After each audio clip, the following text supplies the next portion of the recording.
নমস্কার, সকলে ভালো আছেন। শুরু করছি শ্রী শ্রী ঠাকুর রামকৃষ্ণের কথা। আমার ভিডিও ভালো লাগলে অবশ্যই লাইক কমেন্ট করবেন আর প্লিজ সাবস্ক্রাইব একটা করবেন। সাধনের সহায় ঠাকুরের উপদেশ। মন কেমন জানো?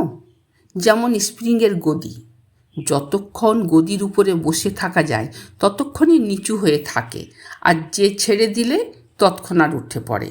তেমনি সৎ ও সাধুসঙ্গে ভগবানের ভাব যা কিছু লাভ করে, আবার সাধুসঙ্গ পরিত্যাগ করা মাত্রই যেকে সেই আপনার পূর্বাভাব ধারণ করে।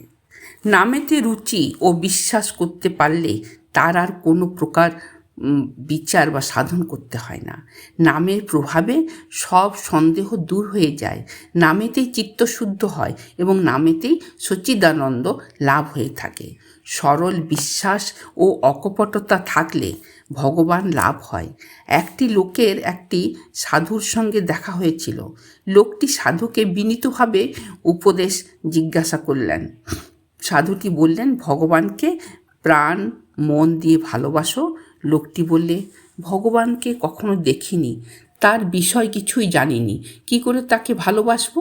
সাধুটি জিজ্ঞাসা করলেন, তুমি কাকে ভালোবাসো? লোকটি বলল, আমার কেউ নেই, শুধু একটি মেড়া আছে, ওইটিকেই ভালোবাসি। সাধু বললেন, তবে ওই মেড়ার ভেতর নারায়ণ আছে জেনে প্রাণ মন দিয়ে সেবা করবে, ভালোবাসবে। এই বলেই সাধুটি চলে গেলেন। লোকটির ওই মেড়ার ভিতর নারায়ণ আছেন বিশ্বাস করে তার প্রাণ মন সেবা করতে আরম্ভ করলেন। সাধুটি বহুদিন পরে সে রাস্তায় ফিরে যাবার সময় লোকটির সন্ধান করে জিজ্ঞাসা করলেন, এখন কেমন আছো? লোকটি প্রণাম করে বললেন, গুরু, আপনার কৃপায় বেশ ভালো আছি। আপনি যেমন বলেছিলেন সেইরূপ ভাবনা করে আমার খুব উপকার হয়েছে।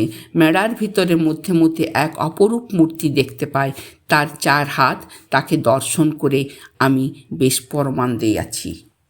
ধন্যবাদ।